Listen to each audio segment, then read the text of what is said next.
تو موسیٰ علیہ السلام نے فرعون کے بارے میں بد دعا کی تھی, بہت پہلے کوشش کی ہدایت پر آ جائے. اللہ نے کہا اے موسیٰ نرم لہجے میں بات کرنا.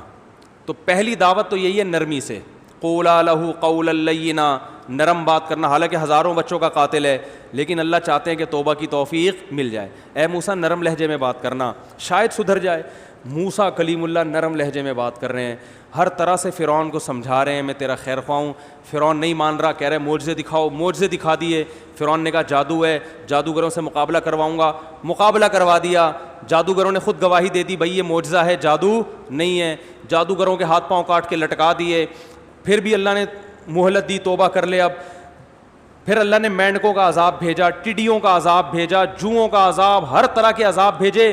جب موسیٰ علیہ السلام دعا کرتے عذاب ٹل جاتا, دعا نہیں کرتے تو عذاب نہیں ٹلتا. صاف دکھا دیا وجاہدوا بہا واستیقنتھا انفسہم. اللہ فرماتے ہیں فرعون اور اس کے درباریوں کو یقین ہو گیا کہ یہ اللہ کا پیغمبر ہے, یہ جھوٹا نہیں ہے. پھر بھی انکار کرتے رہے. بالآخر جب ظلم انتہا ہوئی ہے نا, تو پھر موسیٰ علیہ السلام نے بد دعا کی ہے, اور ہارون علیہ السلام نے بھی ہاتھ اٹھائے, اے اللہ اب فرعون کو تباہ کر دے, اور پہلا دعا میں تجھ سے یہ مانگتا ہوں کہ اس سے ہدایت کی توفیق سلب کر لے. ربنا اطمس علی اموالہم واشدد علی قلوبہم. اے اللہ اس کے دل پہ مہر لگا دے, اس کو ایمان کی توفیق نہ ملے. ایسا نہ ہو کہ اتنی بدماشیاں کی ہیں اس نے, اب جب اس کی ہلاکت کا وقت آیا اور ہمارا وقت آیا کہ ہمیں ظلم سے نجات ملے, پتہ چلا یہ کلمہ پڑھ کے کیا ہو گیا, مسلمان. اور اللہ کا قاعدہ ہے کہ جب کوئی کلمہ پڑھ کے مسلمان ہو گیا 99 سال میں بھی, تو اللہ پچھلا سب کیا کر دیتے ہیں, معاف. اے اللہ کلمہ پڑھنے تیرا اصول تو چینج نہیں ہو سکتا, کلمہ پڑھے گا تو نے تو معاف کرنا ہی کرنا ہے. میں یہ تو نہیں کہتا کہ اپنا اصول چینج کر لے, یہ تو نے کرنا نہیں ہے. موت سے پہلے جو توبہ کرے گا تو نے معاف کرنا ہے, یہ تو تیرا لگا بندہ اصول ہے, یہ اصول تو تیرا چینج نہیں ہو سکتا. اب میں یہ تو نہیں کہہ سکتا کہ فرعون کے حق میں یہ اصول چینج کر لے, نہ, یہ تو تیرا اصول ہے کہ مرنے سے پہلے جو توبہ کرے گا وہ توبہ قبول ہوگی, بشرطے کہ بالکل حالت نزع کی کیفیت میں نہ ہو. تو اب میں تجھ سے ایک دعا مانگ رہا ہوں, اب تو اس سے کلمے کی توفیق سلب کر لے, اس کے دل پر ایسی اسٹیمپ لگا دے کہ اس کلمے کے علاوہ سب کچھ اس کی زبان سے نکلے, کلمہ نہ نکلے, اس کو ایمان کی توفیق نہ ملے. تو بتاؤ موسیٰ علیہ السلام یہ جو دعا مانگ رہے ہیں, تو کیا موسیٰ علیہ السلام ظالم تھے؟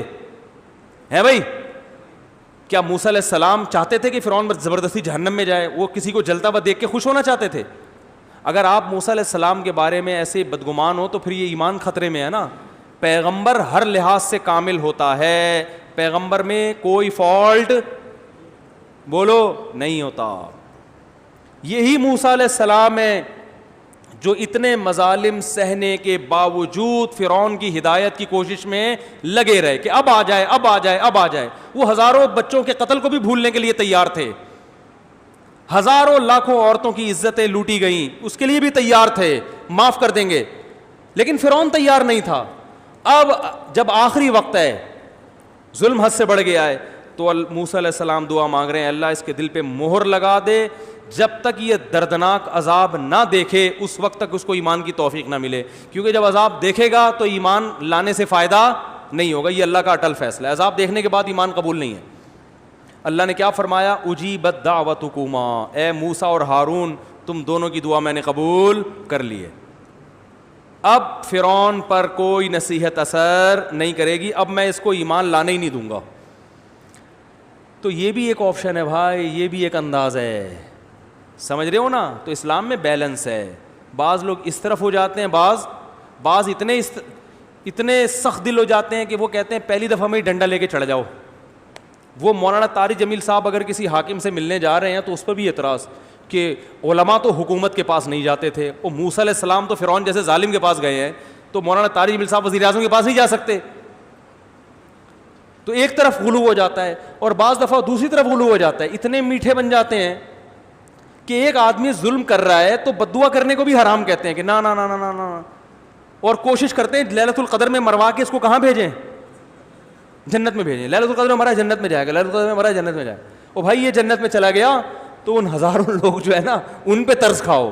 تو موسیٰ علیہ السلام فرعون سے دشمنی نہیں تھی, اپنی قوم سے محبت تھی. فرعون سے دشمنی میں نہیں بد دعا کر رہے تھے فرعون کے خلاف, اپنی قوم سے محبت میں غیرت کی وجہ سے دعا کر رہے تھے کہ اللہ یہ جنت میں چلا گیا تو میری قوم کے جو جذبات ہیں نا, جو ہزاروں صدیوں سے یہ ظلم کر رہا ہے, ہمارے جذبات کو ٹھیس پہنچے گی, ہم بھی تو تیرے بندے ہیں, کچھ ہمارا بھی خیال کر لے, ہم چاہتے ہیں کہ لٹکے کم بختی ہے. تو یہ بھی غیرت ہوتی ہے بھائی. نہیں آ رہی سمجھ میں تو جیسے چل رہے ہو ویسے ہی چلو. میں بار بار کہتا ہوں اگر میری باتیں سمجھ میں نہیں آ رہی تو جیسے چل رہے ہیں جس اسٹائل سے, اسی اسٹائل کی اسپیڈ اور بڑھا دیں پھر, ٹھیک ہے, اسپیڈ اور بڑھا دیں. اللہ سمجھنے کی توفیق عطا فرمائے. بیلنس رہنا چاہیے. یہ اسٹائل بھی ہے تو وہ والا اسٹائل بھی ہے, تو دونوں ہیں. نبی کے پاس بھی یہ دونوں طریقے تھے.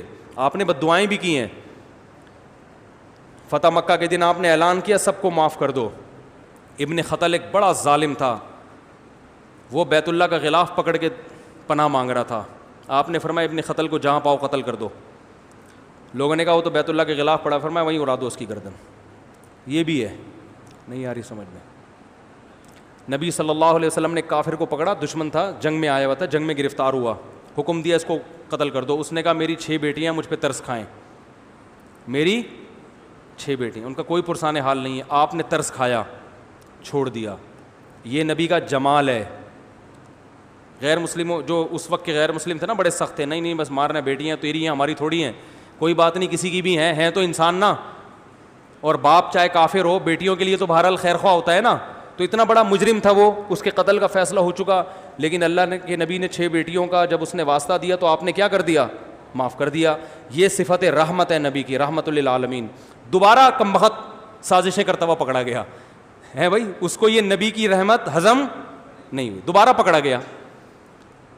آپ نے پھر دیکھا بھائی تو ہم نے تجھے معاف کیا تھا, تجھ پہ رحم کیا تھا, اور تو پھر ہمارے خلاف سازشیں کر رہا ہے.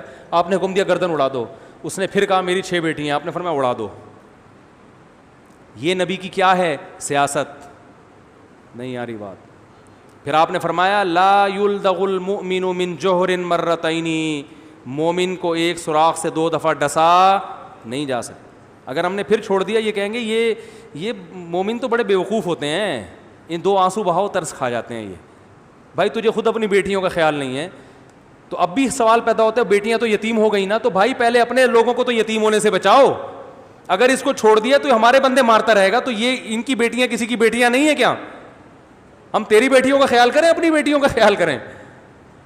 تو یہ ہے بیلنس جو آج مارکیٹ میں کیا چل رہا ہے, شارٹ. رحم دل ہوں گے تو کتوں پہ کے خلاف میرا بیان, میں نے کتوں کے خلاف بیان کیا تو جو رحم دل لوگ ہیں ان کو یہ کہہ رہے ہیں یار کتوں کو مارنے کا حکم دے رہے, توبہ توبہ استغفر اللہ. کتوں پہ ترس آنا شروع ہو گیا, اور سخت دل بنتے ہیں تو اتنے کہ ماشاءاللہ وہ کتے لوگوں کو کاٹ رہے ہیں, ان لوگوں پہ ترس. 2 مرغیاں ہماری لے گئے, مفتی صاحب پہ ترس, اور وہی زیادہ انڈے دیا کرتی تھیں. آپ کہیں آپ کو کیسے پتا چلا؟ جب مرغیاں شارٹ ہوئی ہیں تو انڈوں کی تعداد میں غیر معمولی کمی آئی ہے, اور لوگوں کو کاٹ رہے ہیں, پاگل ہو رہے ہیں. کتے کا پتہ تھوڑی ہوتا ہے بعض دفعہ کہ پاگل ہے کہ نہیں ہے, یہ تو کتوں کو ہی پتہ ہوتا ہے کہ بھائی یہ پاگل ہے یا نہیں ہے. تو کتا ہی ٹریس کر کے بتا سکتا ہے کہ یہ پاگل ہے اور کتنا ہے.